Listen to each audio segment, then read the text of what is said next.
Reading from the Holy Gospel according to Luke. Glory to you, Lord. There was a scholar of the law who stood up to test Jesus and said, "Teacher, what must I do to inherit eternal life?" Jesus said to him, "What is written in the law? How do you read it?"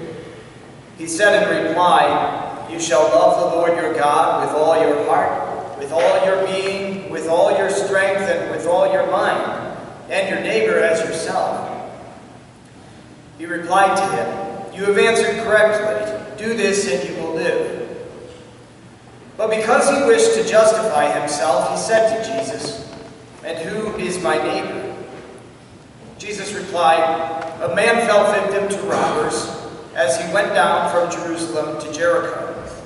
They stripped and beat him and went off, leaving him half dead. A priest happened to be going down that road, but when he saw him, he passed by on the opposite side. Likewise, a Levite came to that place, and when he saw him, he passed by on the opposite side. But a Samaritan traveler who came upon him was moved with compassion at the sight. He approached the victim, poured oil and wine over his wounds, and bandaged them. Then he lifted him up on his own animal, took him to an inn, and cared for him. The next day he took out 2 silver coins and gave them to the innkeeper with the instruction, 'Take care of him. If you spend more than what I have given you, I shall repay you on the way back.' Which of these 3, in your opinion, was neighbor to the robber's victim?" He answered, "The one who treated him with mercy."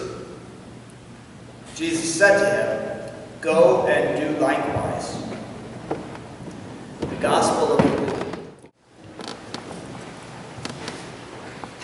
They say every historian is an interpreter of history. You can't, provide someone the exact experience of what happened in the past, but you can interpret it according to what you know and other details and all sorts of those things.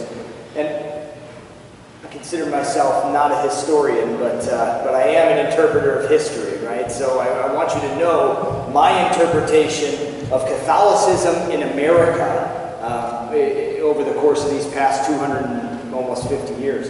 And I think it's important just to look back and see where we've come from.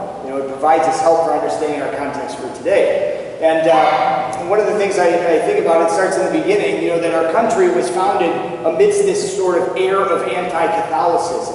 A lot of the original colonists and settlers in the United States area, the main parts of the colonies were not Catholic, and sometimes just from areas that had outright, rejected Catholicism. At the same time, some of our founding fathers were formed along with revolutionary leaders in France that, in that climate, the church was just as ugly as the royal power at that time. And so, they just had that flair to it as well. And, maybe it stayed steady or grew a little bit, peaking in the late 1800s when most of, or at least the huge surge of Catholic immigration to the United States came. To the point that the Catholic students who went to school didn't get the same treatment in the public schools that were ran by Protestants. That's why our Catholic school system in the United States is so expensive, because the parishes and dioceses felt such a need to provide a context of learning in which Catholics would not face that persecution that they did. And as well, to a certain extent, that's why our other social institutions are so well developed as well, hospitals and other institutions that care for the poor as well. Because when our parishes grew up, there was this understanding that they had to take care of their own because they were afraid they weren't going to get cared for in the general society. So parishes became this pod, this community within society, and everybody took care of their own. So it was turned in on itself in a healthy sort of way. We provide for the needs of our parish community. We provide for each other, helping them to survive and get on their feet and thrive in this new country. So in some ways, that was like the posture of the parish community for a long time, and in a way, rightfully so. And once that's sustained, after a while, it's like, well, what are we striving for? We're striving for, supporting each other and helping them survive and grow, and the element of faith as well, prayer to God. But, you almost get tired of that, and like, I just want to be accepted by the rest of society, and I almost feel like there was that was almost the mission of Catholicism in America in the early 1900s, the mid-1900s. We got to be accepted on a political level, on a societal level. And finally, what happened in 1963? JFK gets elected, he's Catholic, and we've arrived, right? We arrived. To a certain extent, yeah, but, once that happened, I feel like, well, first of all, it happened at the same time that the social welfare system in America was really exploding too. So you had a lot of places, a lot of government systems that started taking over a lot of the things that were being provided by church communities. Even, one example here in Cleveland is where our seminary is, on the campus of Borromeo in Wycliffe. It was a community that was originally started, it was the Good Shepherd Sisters. There was a convent and a school and dormitories for wayward girls, if you will.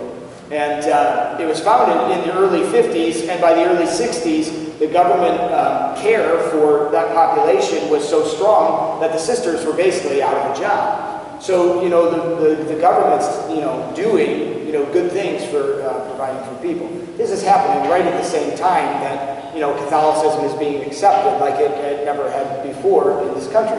But so we get to that time period, and it's like, okay, government's taken over a lot of this social welfare work. We're accepted. We're on this political level. We've got people who are really learned. They're making money. Like we're just thriving. And as I look back at that time, there was almost this sense of loss of mission, right? We always focused as parishes and as a church on taking care of our own and getting to that point of acceptance. But once that was done, what were we striving for? I don't know. We're still turned in on ourselves as parish communities, but what are we focused on? What was our mission? See, the mission of the church has always been the same. Jesus gave it at the end of Matthew's Gospel, go make disciples of all nations. And that's always there. But sometimes we get distracted by these other things, rightful things, taking care of our own and having influence in the political sphere. But they're really for the past 50 years, there's been this push to make the mission that's always been the mission of the church alive and strong again in each of our parish communities. And it takes turning outward from ourselves. It takes turning outward as a parish. A lot of things that need to be taken care of are being taken care of. And to some extent, I think we're probably losing it, but that influence is to some extent still there.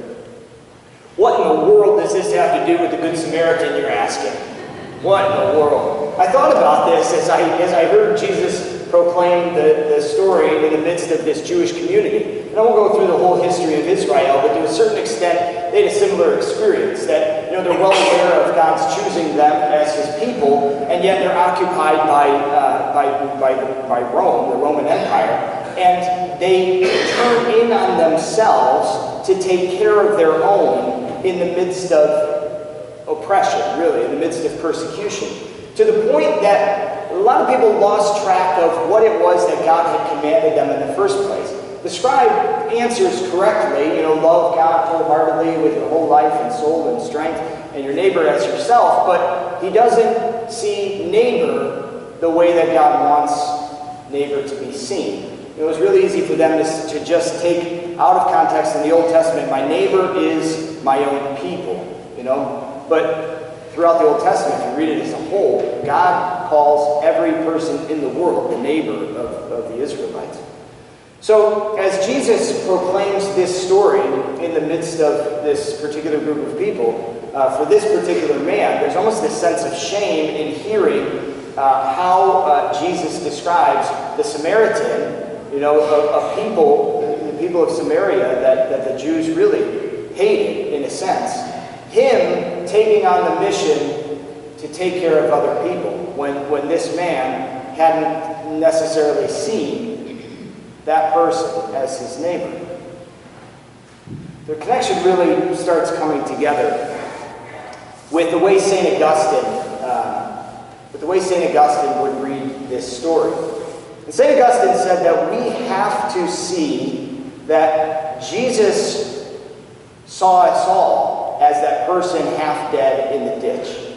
And Jesus was really the Samaritan that comes along and pours wine over our wounds, nurses us back to health. We have to see ourselves as the Jew in the ditch. You think about your own experience of reading this story or hearing this story. Who do you relate to? You know, sometimes it's the man being preached to. Sometimes it's the Levite. Sometimes it's the priest. Sometimes it's the Samaritan.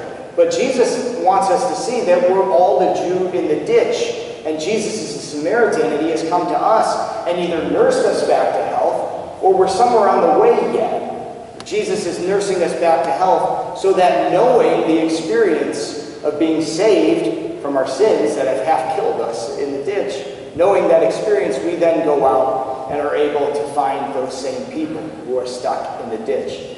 Those who are beaten down by their own sins of life, their experiences of other people's sins, whatever it is. But those beaten down by those things in life might have someone who could reach out to them, help nurse them back to health, and invite them to Jesus. So as a parish, as individuals, as a whole church, in America in particular, we have this task before us to turn out of ourselves and really recover a strong sense of the mission to go make disciples. That no matter where else our focus takes us, in taking care of our own or gaining influence in a political sphere, we move forward in the way that Jesus has called us to be able to identify the ones in the ditch and invite them into the fold so that they might be nursed back to health as well.